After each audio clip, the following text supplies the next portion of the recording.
I think that if you start from an area of strategy, you're going to come up with a press release that's a little bit different than what everybody else is doing, and you're going to hit more of those little points that a journalist is looking for. Remember, journalists are gatekeepers. Their most important commodity or asset is their audience. Hey, what's up, branding experts? Arek here at Ebaqdesign. Welcome to On Branding Podcast. And today, my guest is Mickie Kennedy, and he's an expert at helping small businesses, authors, and startups to increase their visibility and credibility. So Mickie founded e-releases over 20 years ago, and his press releases got published in the Wall Street Journal, Bloomberg, and other prestigious publications. Hello, Mickie. Thanks for joining us today. Oh, thanks for having me. Thank you so much. Let's start with a simple question. What got you to launch your company, and can you just talk to us about experience working in PR and in public relations and getting your clients published in some of the prestigious publications? Sure. For me, I got started a little over 25 years ago. I just bounced into a job at a telecom research startup, and I had a writing background, and they wanted me to write releases and send to the media, which I did, and I got a really good knack for knowing what the media was interested in. We published a lot of data, so I knew that there were anomalies, and I'd figure out what the stories were behind those, and I'd share those to the media. And we got picked up, generated a lot of revenue. We got a lot of industry recognition. We became really widely recognized within the telecom research world. And I just felt like this was a really powerful tool. It was costing us nothing other than hitting send on a fax machine, because this was like 27 years ago. And we got picked up routinely by The Economist, Financial Times, Washington Post, New York Times, and lots of telecom trade publications. And I just felt, why aren't more people doing this? It's really an amazing thing, because we weren't spending a lot of money. It was just figuring out what the media was interested in. At the time, a lot of journalists started responding to our faxes and asking us to email them releases instead. And so I just started with the idea of reaching out to journalists and asking if I could send them press releases on behalf of clients. And in a year later, I had a database of 10,000 journalists, and I started e-releases. And I was just a matchmaker, sending releases to journalists, and journalists would routinely write on them. And over time, PR Newswire reached out to us and said that we should also combine a newswire distribution for our clients. And I didn't think it was going to happen, because they charge like $1,600 to move a national press release of, say, 600 words. And we were just charging a few $100s, but they liked that we were servicing small businesses and startups, and many of them couldn't afford something like that. They made the economies work so that all of our releases that go out through through e-releases go to PR Newswire nationally, and you can spend as little as $300 to $500 with us, and so it's a really great value. And we have clients routinely get lots of media pickup. I have a case study on my website where early in the pandemic we did a release for the Dining Bond Initiative, which was set up very short-lived time to help the restaurants that were closed down due to the pandemic, and hit send with one press release, and we got over 150 articles, and it generated over $10 million in revenue to help small businesses, particularly restaurants. And that's just a huge multiplier. $350 in is what that release would have cost. We did it for free, but on the other end of it, over $10 million. And that's the wildly possible example of great PR. But what routinely happens is a client will do a few releases, and one of them gets a couple of media pickups, and maybe that one generates $40,000 or $50,000 in sales, which is still not a bad return for a few $100s. And it does vary, but the big not so secret out there is that 98% of the press releases that are out there fail, and they achieve no earned media. And the reason for that is I think everybody looks at what everybody else is sending out, and they do the same types of releases. Here's a new hire, here's a product launch press release, and they really don't look at it from the standpoint of a journalist. Journalists, by and large, are storytellers, and a product launch press release that is just, here's a new product, here's a list of features, there's not a lot of a story arc for a journalist to work with. If you went back to that press release and put a use case study in there, a client who had a problem, this was their experience using the product, these were the results, and here's a quote by them, and you have the product and features, now you have a lot more elements for a journalist to build out a story arc, and so you're more likely to get picked up as a result. Other types of releases that journalists are really looking for or do really well are anytime you have data and numbers in a press release. So if you have a press release you're getting ready to hit send on, are there publicly available numbers or data out there that could go to beef up your press release? So if you have a service that you're offering and it solves a pain point in your industry, what's the numbers behind that pain point? Do 67% of businesses in your industry fail in the first 5 years because of this deficiency? If so, that's a number that you could add there that really shows a real number and need for this product or service and really anchors the story. Other things that you could do is build a press release that's only about data and numbers. Do a survey or study within your industry. Create 16 compelling, timely questions that are relevant right now for your industry. Go to SurveyMonkey, put 4 questions on each page so you have 4 pages of information. Someone stops halfway, you've still got 8 responses, and ideally you put the most important questions first.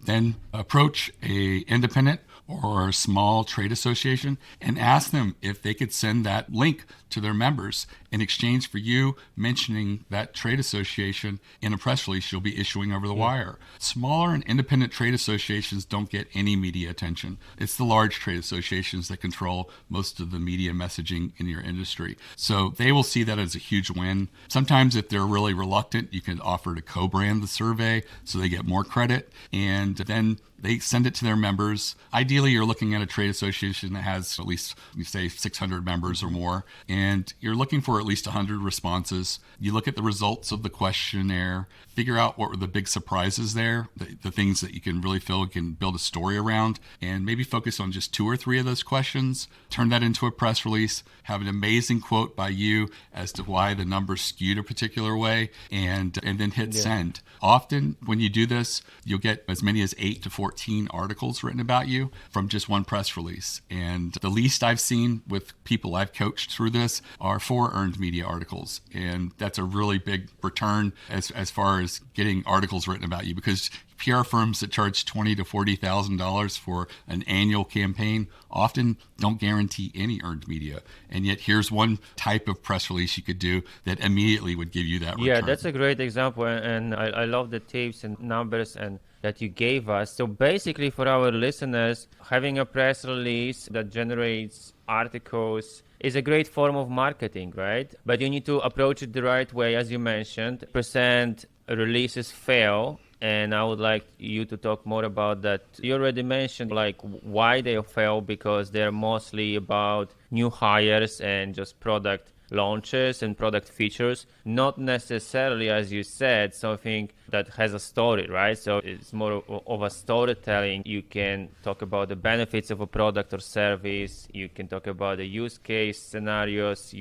Another approach is to talk about the numbers and data and conduct surveys, as you mentioned. So we've covered that. Can you just talk to us about the process of either how you work with your clients and how you earn the media coverage for them? eReleases is a pay-as-you-go distribution platform. We do offer writing, and you just upload a release, schedule it, and hit send. We do realize that a lot of people are new to the whole concept. Feel free to call or chat or email with our staff. We only have editors, no salespeople. If you have something that you would like us to look at, we're willing to do that. Whether I do have a free masterclass that I recommend to a lot of people who are new to PR or considering it. It goes through the strategic types of releases you should be considering. It's sort of like an audit of you and your business. And one of the ideas is I'd mentioned is a survey or study, but there's several different types of releases that the media likes and often responds to. So I always tell people, if you go through that free masterclass, it'll probably give you 6 to 10 ideas for strategic types of releases you could be doing for your business. And these are the types of releases that would probably get media pickup. And that's available for free at ereleases.com/plan, PLAN. And it's less than an hour video masterclass. And it's a great introduction for people who want to learn more, because I think a lot of people look at the releases that are out there and they start developing their own release based off of that. Yeah. And I think that if you start from an area of strategy. You're going to come up with a press release that's a little bit different than what everybody else is doing, and you're going to hit more of those little points that a journalist is looking for. Remember, journalists are gatekeepers. Their most important commodity or asset is their audience. And so they have to determine, is this a story that is going to interest or titillate or educate their audience? And there are ways to add elements to your press release or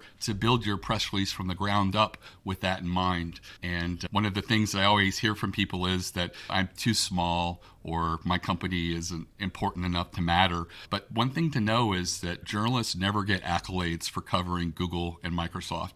They get their most support and satisfaction by spotlighting unknown companies and startups and mom and pops. And so, if you have a really cool tool in your industry and no one knows about it, they want to be the ones that are seen as the curators who found that. And so you have a much more likely chance of getting picked up if you're unknown. And size doesn't really play into it because they really love little undiscovered gems. And don't invoke an imposter syndrome and feel that you're not important, because you would be shocked at the number of times that journalists have elevated and profiled unknown entities. Even people operating businesses out of their homes get picked up all the time, and they're really interested in the story and how that story resonates with their audience. There's lots of different ways to do that.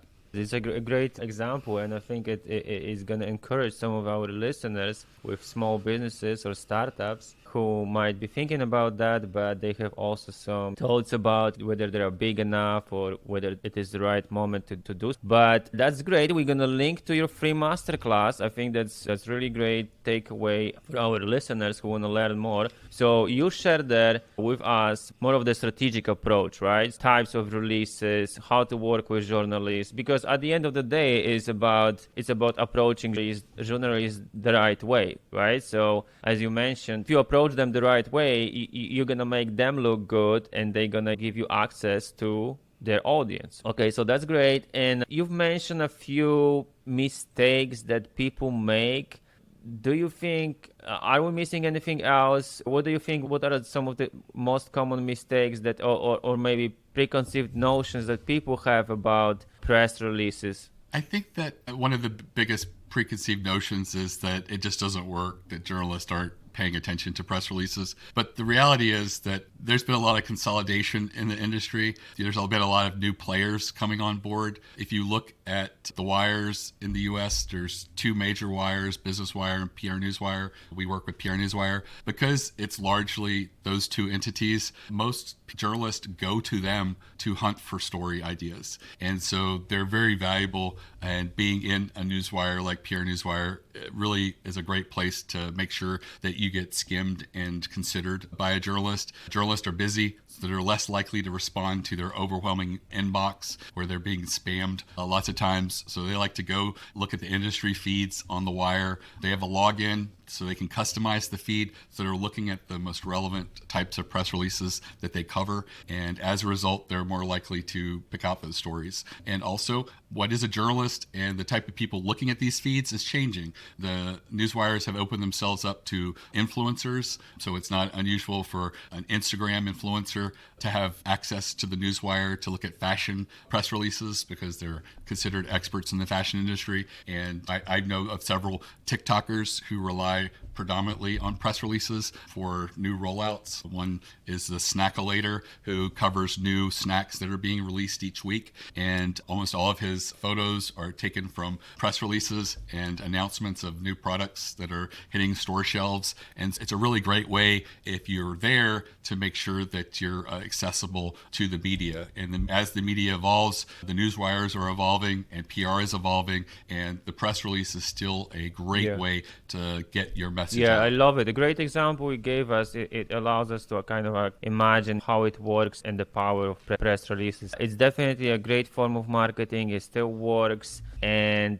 you can get a lot of eyeballs on your company if you do it the right way. Okay, so we're going to link to your free masterclass on your website. And how about those people who want to either work with you or have more questions? Are you active on social media? I am. All my social media is on the lower right of ereleases.com. LinkedIn's a great way to reach out to me. I do check that quite often, and feel free to reach out to my office by phone or email or chat if you have any other questions or anything like that. And again, that masterclass is at ereleases.com/plan, and it's a great place to get started. Yeah, we're going to link to that masterclass. I think that's a great way for our listeners to get involved and learn more. And we're going to link to your LinkedIn for those who want to connect and or perhaps have some questions. So that's been great. Thanks for coming on the show. Okay. Thank you. Thanks for having me.